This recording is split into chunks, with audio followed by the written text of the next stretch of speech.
नहीं, देखिए, कोई भी धंधा करना और लीगल धंधा करना कोई गलत बात तो नहीं है। आज अगर उन्होंने ज़मीन खरीदी भी है और अगर वो मास्टर प्लान में आई है और मास्टर प्लान में अच्छी जगह आई है, तो खाली इनकी थोड़ी आई है, बहुत सारे लोगों की आई होगी और बहुत सारे लोगों ने इसका फ़ायदा उठाया होगा। और आज जो है, अगर उनके ये आरोप लग रहे हैं कि उन्हें ज़मीन नहीं खरीदना चाहिए, तो ये तो कोई बात नहीं है। और ये ज़मीन शायद, मैं जहाँ तक समझता हूँ, ये अभी की खरीदी हुई नहीं है और उनका रिकॉर्ड तो पहले ही पता हुआ ना। जब उन्होंने नामांकन भरा होगा तो ये ज़मीन तो पूरी उसमें जो है शो की होगी। अब शो करने के बाद अब उस पर नए सिरे से आरोप लगाना कि ये जो है ज़मीन बाद में खरीदी गई है या क्या, तो ये अगर खरीदी गई है तो उसकी रजिस्ट्री हुई होगी ना।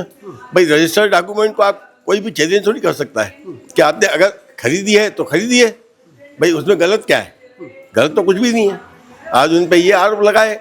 हाँ, उन्होंने अगर वो ज़मीन खरीदी नहीं हो, कहीं कब्जा किया हो, ज़बरदस्ती किसी से ली हो और उससे अड़ा के हो, उससे जो है लिखवा लिया हो, तो वो आरोप समझ में आता है। अब ये निराधार आरोप लगाना तो एक तथ्य नहीं है। इसे सिद्ध करना पड़ेगा कि भाई आपने जो आरोप लगाया वो कहाँ तक सही है। आरोप सही भी नहीं है, उसको मैं तो गलत मानता हूँ। अच्छा, उनके परिवार वालों पर यार कहा जा रहा है कि उनके परिवार वालों ने इतनी ज़मीनें कैसे खरीद ली, इतना पैसा कहाँ से आ गया, और मुख्यमंत्री बनते ही भ्रष्टाचार शुरू हुआ क्योंकि उनका समर्थन मिला, इसलिए उन्होंने भ्रष्टाचार के तहत पूरा जो है ज़मीन खरीद ली और पूरा जो है मास्टर प्लान के तहत अब दोगुना फ़ायदा देने की कोशिश की जा रही है। भाई, आज कुछ भी, कोई भी चीज़ अपन खरीदते हैं, एक जनरल हर आदमी समझता है कि कोई भी ज़मीन खरीदते हैं तो आज वैसे ही नियम है कि पैसा चेक से दिया जाता है। अब चेक से गया है पैसा, तो बैंक से गया है।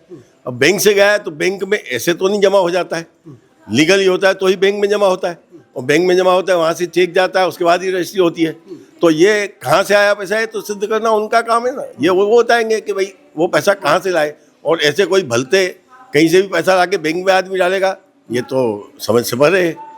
तो इसलिए मैं नहीं समझता हूँ कि ये आरोप उससे। अच्छा, क्या उनके परिवार वालों को जिस तरह से शामिल किया जा रहा है, क्या अधिकार नहीं है व्यापार करने का? और जैसा कि कई लोगों ने मुझे बताया कि उनका पुराना व्यापार है, मतलब जो मुख्यमंत्री नहीं थे या राजनीति में नहीं थे, छात्र संघ से जुड़े हुए थे, तब से उनका व्यापार, उनके पिताजी का व्यापार हुआ, उनके रेस्टोरेंट थे, उनके जो है होटल्स थे, उन चीज़ों से आ रहा था। तो अब मुख्यमंत्री बन गए तो यह आरोप लगना ये कितने सही? नहीं, बिल्कुल सही बात है। ये उनका कारोबार तो बहुत पुराना है, बहुत पुराने समय से हम देखते आ रहे हैं। उनके भाई हों या उनके कजिन हों, उनके भतीजे हों, सबका अलग अलग कारोबार है। इसमें मुख्यमंत्री का कोई उसमें लेना देना नहीं है, सबका अपना अपना कारोबार है। वो सब प्रॉपर्टी से लगभग जुड़े हुए हैं। बेटी है, उनका हॉस्पिटल है, अपने हॉस्पिटल से, अपने मेडिकल से जुड़ी हुई है।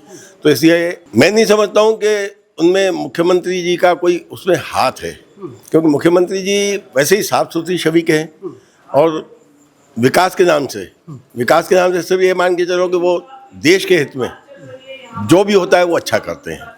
आज अपन कहें कि देश के हित में अगर सोचें तो विकास पुरुष के नाम से जाने जाते हैं हमारे उज्जैन में। तो उज्जैन में क्या, पूरे मध्य प्रदेश में जाने जाते हैं। अपने यहाँ जितना विकास हुआ तो विकास आदरणीय मुख्यमंत्री जी के ही देखरेख में हुआ है।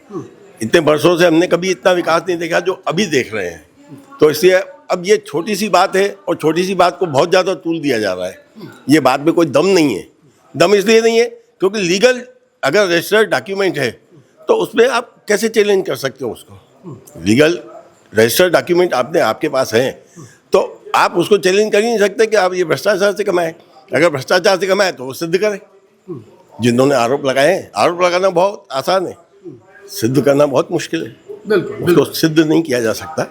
अच्छा, जिस प्रकार का कांग्रेस पार्टी आरोप लगा रही है, चूंकि सत्ता में बहुत समय से नहीं है तो वो आरोप लगा भी रही है, उनके हिसाब से जितने भी प्रदेश में डबल इंजन की सरकार चल रही है या केंद्र में सरकार है, सब धीरे धीरे लगभग सारे भ्रष्टाचारी हैं। चूंकि एक पोस्टर वो जाहिर करते हैं और उस पर यूपी से लेकर एमपी तक सबको जो है लपेटे में लेते हैं कि सारी गवर्नमेंट जहाँ जहाँ बीजेपी की है वो सारी बेकार है और उनको सत्ता अब छोड़ देनी चाहिए। तो बीजेपी वाले कई बार ये कहते हैं कि जब ये इतने साल से सत्ता में नहीं है तो इनके पास जो ज़मीनें हैं या इनका जो व्यापार नहीं भी रहा है तो भी है, उस पर आपकी क्या प्रतिक्रिया है? क्या कांग्रेस पार्टी के पास शुरू से जितने नेता रहे उनके पास अपनी धरोहर रही है, उसी से वो कमा खा रहे हैं? ऐसा कुछ भी नहीं है। सबने अपने तरीके से कमाया हुआ होगा, सबने अपने अपने तरीके से कमाया है। और अगर भ्रष्टाचार किया है तो उनको दंड भी मिला उनका। जैसे भ्रष्टाचार हुए हैं घोटाले हुए, भ्रष्टाचार में घोटाला होता है, घोटाले को भ्रष्टाचार कहेंगे। बाकी अब कोई जमीन खरीदे, उसका रजिस्टर करवाए, उसको घोटाला थोड़ी कहेंगे, वो कोई भ्रष्टाचार नहीं है। तो ये भ्रष्टाचार तो जो है घोटाला होता है उसको भ्रष्टाचार कहेंगे। और मुख्यमंत्री के नाम से कोई घोटाला मैं नहीं समझता हूँ कि सामने है।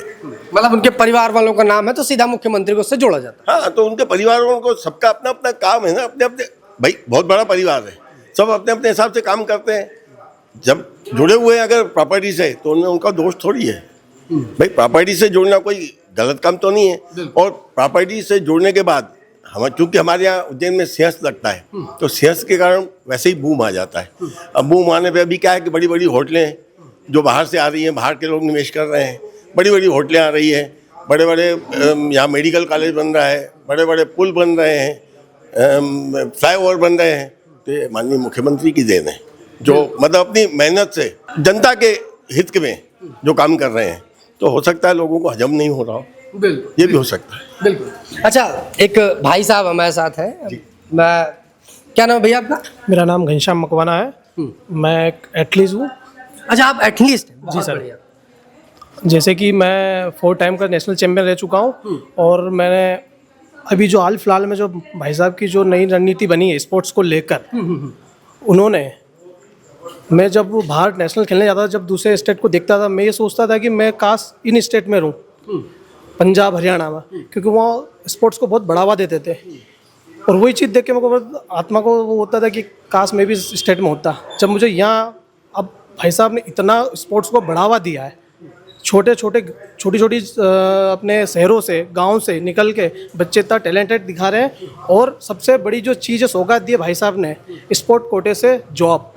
आप तो पत्रकार हो, आपने कहीं आंकड़े उठा के देख लेना स्पोर्ट्स का, कि आज तक किसी सरकार ने स्पोर्ट्स कोटे से नौकरी दी है। मेरे खुद के जो साथ के मेरे सीनियर है, जूनियर है, वो यूपी से खेलते हैं, यूपी सरकार ने उनको जॉब दिया है। लेकिन भाई साहब ने इतनी ऐसी सौगात दी है एमपी को कि डायरेक्ट इंटरनेशनल खेलने पर मेडल आने पे एसआई बना रही है, नेशनल में मेडल आने में कांस्टेबल बना रहे। इसके बावजूद हमारे नानाखेड़ा स्टेडियम में इन्होंने एक इतना बड़ा भव्य नेशनल इंस्टीट्यूट बनाया है और एथलेटिक ग्राउंड बनाया उन्होंने। तो हमारे मध्य प्रदेश में कई सौगात लेके आ रहे हैं। और आप तो भोपाल में हो, भोपाल में एक एकेडमी के बाद उन्होंने एक कोलार में एक अच्छा स्पोर्ट्स का भी डेवलप किया है, आपके संज्ञान में होगा वो भी। तो जिस प्रकार से मध्य प्रदेश में भाई साहब ने चीज़ों को डेवलप किया है, या आप इसके पहले आप भी उज्जैन आए होंगे, फर्स्ट टाइम आपका उज्जैन आना नहीं होगा। आपने सड़कें जब आते थे आपको कितना टाइम लगता था, आज इतनी भी सड़कें देख रहे हैं आप, जिस प्रकार से कितना डेवलप किया सरकार का। तो ये आज जो सड़कें बनाई है भाई साहब ने, जो नवीकरण हो रहा है, तो उस सड़कों पे किस, भाई साहब भी घूमेंगे क्या? आम आदमी के लिए कर रहे हैं ना, तो किसके लिए कर रहे हैं? हम लोगों के लिए कर रहे हैं। जिस प्रकार से सरकार इन पे आरोप लगा रही है, बुरी तरीके से बेबुनियाद है। मैं एक बात और कहना चाहूँगा माननीय मुख्यमंत्री जी के लिए। आज जो मुख्यमंत्री निवास होगा, किसी, मैंने देखा तो नहीं है, किसी राजमहल से कम तो नहीं होगा। लेकिन क्या है, मैंने उनका एक इंटरव्यू देखा था, किसी ने इंटरव्यू लिया था उनसे कि आप इतनी बड़ी जगह में आप अकेले रहते हैं, आपके परिवार वालों को क्यों नहीं बुला लेते? जनरली उनको तो बुलाना चाहिए, उनका परिवार जहाँ वो रहेंगे वो रहना चाहिए। लेकिन उन्होंने, उनकी एक बात मुझे बहुत अच्छी लगी, उन्होंने कहा कि भाई मैंने देश सेवा का जो बीड़ा उठाया है वो अकेले मैंने उठाया है, और उस देश सेवा में अगर मैंने अकेले बीड़ा उठाया तो इसमें रहने का भी अधिकारी मैं हूँ, मेरा परिवार नहीं है। जिसकी सोच इतनी बढ़िया हो वो भ्रष्टाचार कैसे कर सकता है, किसके लिए करेगा? आज अगर हम उसको भ्रष्टाचार माने तो वो भ्रष्टाचारी हो तो पूरे परिवार को ले जा सके, रख सकते। यहाँ तक कि उनका बेटा भोपाल में रह के भी किसी हॉस्टल में रहता था, ये भी मुझे नॉलेज में है। किसी हॉस्टल में रहता था, वो पढ़ता था, वो मुख्यमंत्री निवास में नहीं रहा। तो अब इससे अंदाज लगा लीजिए आप कि जो आदमी इतनी बड़ी मतलब महल में अकेला रहता हो और अपने परिवार को उसमें नहीं जोड़ता हो, तो इस चीज़ में कैसे जोड़ेगा? इसमें सब परिवार का अपना अपना अलग अलग काम है, अलग अलग काम है। मुख्यमंत्री का बेटा किस प्रकार रहता, और ये मुख्यमंत्री अदर स्टेट के जो मुख्यमंत्री के बेटे हैं वो किस प्रकार के रहते हैं। हमारे भाई साहब के जो पुत्र है वैभव भैया, ये नॉर्मल ही 2 व्हीलर से ही चलते हैं आज भी। और किसी भी फैमिली में कहीं भी कुछ होती है तो उनको एक कॉल करते हैं, तुरंत तो 2 व्हीलर से ही आते हैं। आज भी कोई 4 व्हीलर ना ही वो रेंज रोवर गाड़ी, जो बड़ी बड़ी जो गाड़ियाँ मर्सिडीज, वो किसी से नहीं घूमते, वो नॉर्मल 2 व्हीलर से ही घूमते हैं। इतना साधारण जीने वाले भाई साहब के पुत्र है। और आज उनके पास इतना बड़ा पद है, चाहते तो उनके पुत्र की शादी आलीशान करते हैं, वो बिल्कुल आलीशान करते, लेकिन उनने सामूहिक विवाह करा, न चाहते तो कितना भव्य तरीके से शादी करते। तो ऐसे मुख्यमंत्री किस प्रदेश के हैं? हमारे प्रदेश के हैं। और वो किसी एक सबसे बड़ी बात कभी भी उन्होंने जातिवाद ना ही अपना हस्तक्षेप किया किसी भी चीज़ में। उन्होंने बस प्रदेश का ही कार्य किया है। प्रदेश की जनता को जिस प्रकार उन्होंने सौगात दी है, आज आप खुद देखने वाले हो प्रदेश किस, हमारा उज्जैन शहर किस ऊंचाई पे छू रहा है। आईटी पार्क बहुत बड़ी एक सौगात है हमारे लिए। जो रोड का इंदौर उज्जैन हम आज से 5 साल 10 साल पहले जाते थे तो कम से कम 2 घंटे 3 घंटे 4 घंटे लगते थे, और आज 45 मिनट में इंदौर पहुंच जाते, पेट का पानी नहीं हिलता, ऐसा रोड कर दिया उन्होंने। तो ये किसके लिए क्या है? ये आम जनता के लिए क्या, हम लोगों के लिए क्या उस रोड पे क्या भाई साहब भी जाएंगे क्या? आम जनता के लिए क्या? और उनकी जो एक निर्मता है, मतलब अपने प्रदेश की जनताओं के लिए जो सेवा भाव, उनका एक भाव है बहुत अटूट है कि प्रदेश में मुख्यमंत्री आवास में हर किसी को जाना अलाउड नहीं है, लेकिन उनका एक ही कहना है, जो कोई भी मेरे निवास पे आएगा, किसी के लिए दरवाजा लगे नहीं, गेट नहीं लगे, आम आदमी भी मुख्यमंत्री निवास पे जा सकता है। तो ऐसे मुख्यमंत्री कहाँ हैं? हमारे डॉक्टर मोहन यादव जी है, जिन्होंने विकास तो दिया ही, लेकिन पूरा मध्य प्रदेश को एक अपना परिवार मानते। वो आप कहीं आंकड़े उठा के देख लो। आज मैं आपसे यही बात करता हूँ कि किसी प्रदेश का मुख्यमंत्री अभी तो नहीं है अखिलेश यादव जी, लेकिन एक उनकी खुद की एक अपनी पार्टी है। यदि वो व्यक्ति हमारे प्रदेश के नेता की तारीफ करते हैं तो सोच लो हमारे मुख्यमंत्री किस स्तर पे हैं। उनका कहना है कि कहीं ना कहीं ये साजिश रची जा रही है हमारे मुख्यमंत्री के ऊपर। तो उन्होंने हमारे मुख्यमंत्री के बारे में कितना अच्छा आपने पढ़ा, उन्होंने वाइट दी है। तो अब आप इस चीज़ से अंदाजा लगा सकते हैं कि हमारे मुख्यमंत्री का लगातार कार्य पे कार्य करे जा रहे हैं, नई नई सौगात दे रहे हैं, सिवाय उज्जैन नहीं पूरे प्रदेश को दे रहे हो। तो ये हमारे लिए कितनी गौरवित बात है, और प्रदेश के लिए। और वाकई ऐसे कई मौके आए हैं, क्योंकि जब इतनी बातचीत हमने लोगों से कर ली तो मैं ये भी बता दूं कि ऐसे कई मौके आए हैं जहां पर मोहन यादव ने ये साबित किया है कि वो डाउन टू अर्थ है। चाहे सरकारी आवास में रहने वाली बात हो, जब उनके परिवार पर बात आती है तो उन्होंने सीधे तौर पर कहते हैं कि मेरे परिवार से कोई लेने देना नहीं, मेरा परिवार उज्जैन में रहता रहा है, वो उज्जैन में रहेगा। कई बार फिर ये जब देखने को मिला कि मोहन यादव की बेटे की शादी होती है तो वो अपने बेटे की शादी सामूहिक विवाह से करते हैं। तमाम और जोड़े 25-30 जोड़े उससे शादी जो कर रहे होते हैं वहाँ पर, उनके साथ में मोहन यादव का बेटा भी बैठा रहता है।